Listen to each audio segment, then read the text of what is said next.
love growing my own green beans. There are so many unique and interesting varieties to choose from, and they can be so productive. They're fairly easy to grow when planted in a raised bed and require little maintenance in an organic garden. But with so many choices, where do you begin? What's up everybody, this is Scott from New Garden Road. I'm here to inform, inspire, and elevate you.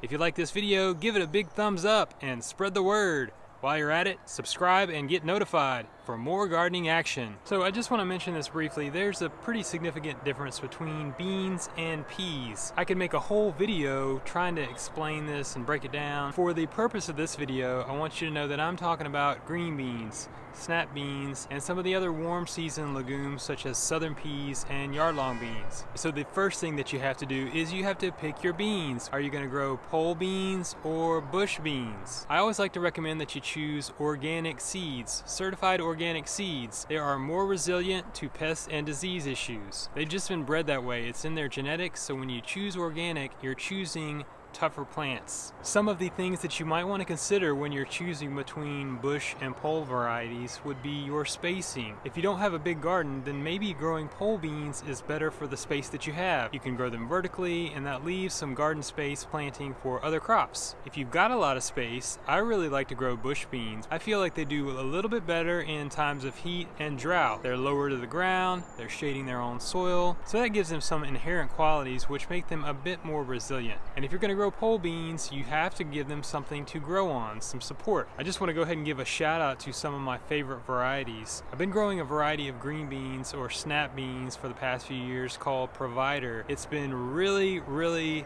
productive. It's a nice tender green bean and it's always really done well for me. I love growing southern peas. Last year for the first time I tried a variety called Big Red Ripper. It made these huge long pods. They really took over in my garden. Over the summer, over the hottest, driest times of year, they shaded the soil, they covered the ground, and that kept weeds at bay. There was an enormous amount of wildlife around these two, and they were quite productive. I'm also really keen on growing yard-long beans. This is an Asian bean that's really closely related to the southern pea. You want to grow them on a trellis or a pole, and they'll just put on round after round throughout the season, and they can make 12 to 18 inch pods. You want to pick them when they're nice and tender before they get spongy, and they have a really unique flavor. You may have heard yard-long beans referred to as asparagus beans. When I did some blanching and freezing of them, they really tasted like asparagus after that. Those are some of my favorites. They're all really productive, and I have grown them year over year in my garden. This year I'm trying something new. I always like to try new things and experiment in the garden, so I'm growing some lima beans for the first time. I'm growing two different varieties. Those are both pole varieties, so that I've got them growing on a trellis. Whether you've chosen to grow green beans, limas, or southern peas, you're gonna follow the same recommendations for planting. Alright, so when do you plant these? Soil temperatures need to be between 60 and 85 degrees. So let's check the soil temperature. Looking pretty toasty. It says it's about 85.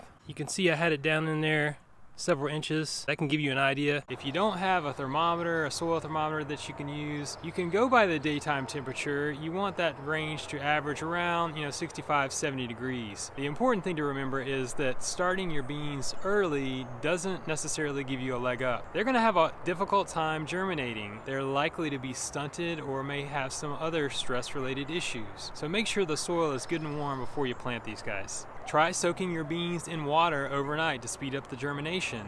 That's going to soften up that exterior shell on the bean, and that could help it germinate more quickly. I wanted to show you an example of soaking some beans overnight. The glass on the right is a variety of edamame called Lenko. That's a soybean. This edamame I will not need a trellis for. That grows about 3 to 4 feet tall. It's upright. It's a really compact plant. The one in the middle is a Indian red pole bean. It's a pole lima bean, so I'm going to need a trellis for that one. The one on the left is the Provider bush bean. This is a snap bean, a green bean, really productive. I do want to say real quick, you have to be careful when you plant these because they may be soft, so be gentle.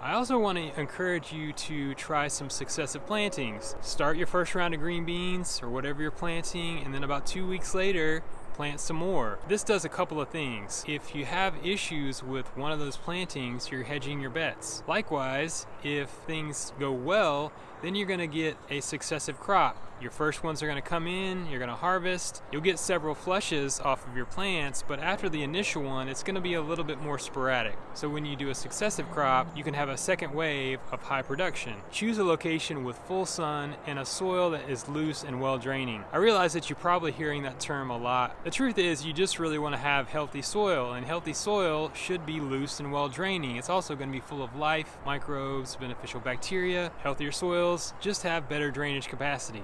All those microorganisms and the life that's in that soil really contribute to it being loose and having a nice tilth. Alright, so think about this. If you're growing a pole variety, you're going to need a trellis or some stakes or some type of netting to support their growth. As you do that, you want to place them in the garden mindfully. I like to plant the taller crops in my garden on the north side so they don't shade out any other crops. If you're planting a pole variety, you can plant them in one long row, or you can choose to grow them in a cage or some type of teepee structure. Alright, so let's talk about direct seeding and spacing. Consider inoculating the seeds with a nitrogen-fixing bacteria. That's not a necessary step if you've already grown beans successfully, or maybe if you are in a community garden plot or something like that. They've probably grown beans throughout the years, and you're going to have some of those naturally forming bacteria in the soil already. I will say that inoculating them is relatively easy though. If you want to give it a shot, just go for it. You're not going to hurt anything. I'm growing primarily in raised garden beds, and I use the square foot gardening method. And when I plant my green beans, my bush type green beans, I plant one per square foot. When I'm growing pole type varieties such as the lima beans or the yard-long beans, I'll plant one every 6 inches. This year I've got a couple different arrangements for my lima beans that I'm trying. I've got some planted on the end of my bed in one single row every 6 inches, and there's a flat panel trellis that's 4 feet by 7 feet. I've got some planted in another bed, and they're going to grow up a cage structure. It's about 7 feet tall, and I planted them every 6 inches around the base of that trellis. So these are the yard-long beans. I love growing these every year. I want to show you how they emerge. You see that stem comes up first and it pushes up the seed head. That can be difficult, so if you use a sifted compost,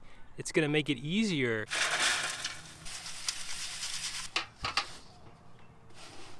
It's less likely that they'll have any kind of stress related to their emergence, and they can start conducting photosynthesis quickly. So use some sifted compost or a seed starting mix. That would work just fine. Something with fine particles, and it would push up through that really easily.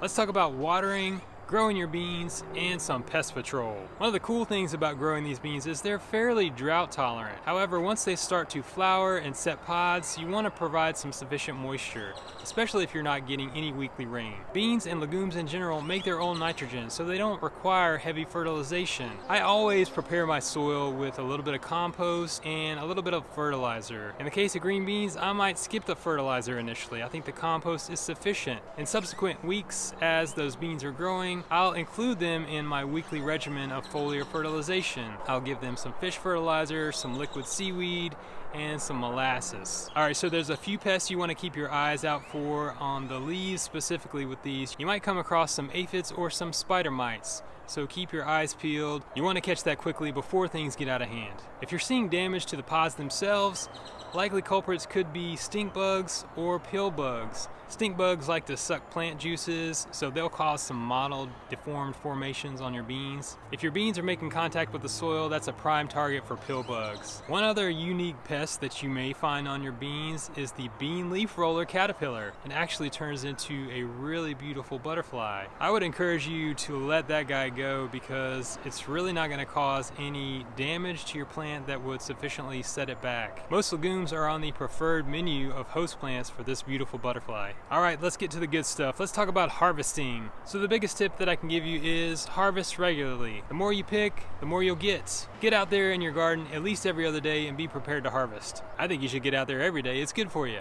Alright, I want to share with you a few ideas for cooking and eating your green beans. You can definitely eat beans raw when they're young and tender. You can eat them straight out of the garden. Otherwise, you just want to give them a little bit of heat. A light steam, a saute, or one of my favorite things to do would be put them on the grill.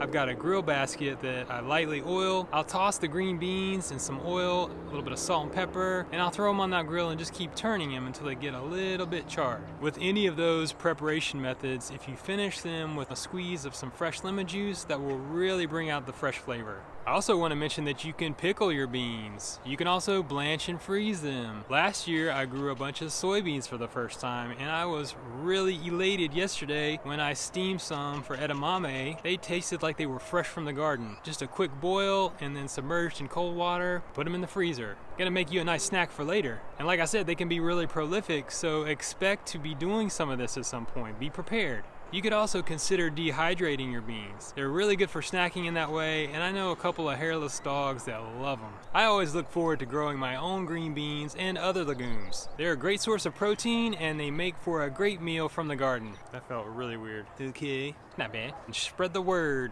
Spread. Really tongue-tied today. I'm gonna flip it over to the backside one time. What are you gonna do? Check out some of these other awesome gardening videos on my channel. You can grow your own food. Keep it organic.